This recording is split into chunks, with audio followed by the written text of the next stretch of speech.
মই যতে যাওঁ মোক কয় দাদা কামাণ্ডোৰ পোষ্ট অলপ বঢ়াই দিয়ক, পুলিচৰ পোষ্ট অলপ বঢ়াই দিয়ক। আজি বঢ়াই দিলো, যা বঢ়াই। গুড মৰ্নিং, জয় হিন্দ, জয় ভাৰত, স্বাগতম জনাইছোঁ অনেক নতুন ভিডিঅ'ৰ। তো বন্ধুসকল, আসাম কামাণ্ডো বেটালিয়ান নিউ ভেকেঞ্চি 2024 বহুতে এটা ভাল খবৰ লৈ আহিছোঁ। এপ্লাই অনলাইন বৰ্তমান সময়ত হৈছে নে নাই হোৱা, লগতে আসাম কামাণ্ডো বেটালিয়ান যিটো 5টাকৈ নতুন বেটালিয়ান গঠন কৰা হ'ব বুলি কৈছিলে, ইয়াতে আপোনালোকৰ সিলেকশ্যন প্ৰচেছ কেনেকুৱা হ'ব, লগতে চেলাৰী আপোনালোকৰ কিমানৰ পৰা কিমান থাকিব, গ্ৰেড পে কিমান থাকিব, তো সকলোখিনি সবিশেষ আপোনালোকক এই ভিডিঅ'ৰ জৰিয়তে জনাবলৈ চেষ্টা কৰিম। তো ভিডিঅ'টো আপোনালোকে অকণো স্কিপ নকৰি শেষলৈকে চাব, তেতিয়াহে সকলোখিনি সবিশেষ জানিবলৈ সক্ষম হ'ব। আৰু বন্ধুসকল, যদিহে মোৰ চেনেলত আপোনালোকে প্ৰথমবাৰৰ বাবে ভিজিট কৰিছে তেনেহ'লে প্লিজ চেনেলটো ছাবস্ক্ৰাইব কৰি দিব আৰু কাষতে থকা বেল আইকনটো প্ৰেছ কৰি দিব, যাতে এনেধৰণৰ জবছৰ আপডেটসমূহ আপোনালোকে সদায় পাই থাকে। তো বন্ধুসকল, CM ছাৰে ঘোষণা কৰিছিলে যে মিডিয়াৰ আগত প্ৰায় আসাম কামাণ্ডো বেটালিয়নত 4000তকৈ নতুনকৈ অধিক পদ মুকলি হ'ব বুলি।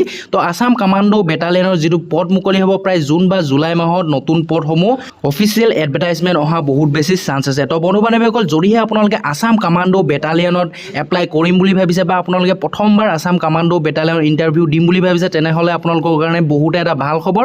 আসাম কামাণ্ডো বেটালিয়নত আপোনালোকে ফিজিকেল ষ্টেণ্ডাৰ্ড টেষ্ট আৰু ফিজিকেল ইফিচিয়েঞ্চি টেষ্ট দি প্লাছ আপোনালোকে ভিভা টেষ্ট দিয়াৰ পাছতে আপোনালোকৰ চিলেকশ্যন হৈ যায়, কাৰণ ইয়াতে আপোনালোকৰ ৰিটেন টেষ্ট নাথাকে। তো বন্ধুসকল, ইয়াতে যিটো চিলেকশ্যন প্ৰচেছ হয় বেলেগ যিবোৰ আসাম পুলিচ বা আসাম ফৰেষ্ট গাৰ্ডতকৈ বহুত বেলেগ চিলেকশ্যন প্ৰচেছ হয়। তো বন্ধুসকল, আসাম কামাণ্ডো বেটালিয়নত ফিজিকেল ইফিচিয়েঞ্চি টেষ্টত 4.8 কিলোমিটাৰৰ ৰানিং এটা হয়। ইয়াতে টাইম দিয়া হয় আপোনালোকক 20 মিনিটছ, প্লাছ আপোনালোকৰ ইয়াতে লং জাম্প এণ্ড প্লাছ আপোনালোকৰ ইয়াতে 100 মিটাৰ এটা ৰেচ হয়, লগতে আপোনালোকৰ চিন আপ হয়।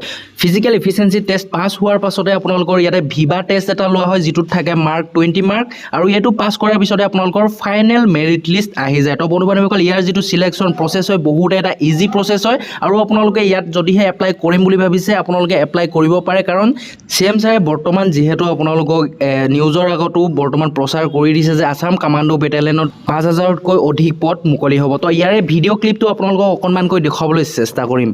1 লাখ চাকৰি দিম বুলি কৈছিলো, 1 লাখ চাকৰি আমি দিলো।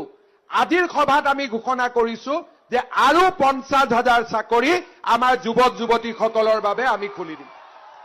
মই যতে যাওঁ মোক কয় দাদা কামাণ্ডোৰ পোষ্ট অলপ বঢ়াই দিয়ক, পুলিচৰ পোষ্ট অলপ বঢ়াই দিয়ক। আজি বঢ়াই দিলো, যা বঢ়াই দিব লাগিব, যাতে আমাৰ টকা নিদিয়াকৈ দুখীয়া দৰিদ্ৰ মানুহে চৰকাৰী চাকৰি পাব পাৰে। শ্ৰদ্ধাৰ ৰাইজ, আজি যদি আপোনালোকে চাই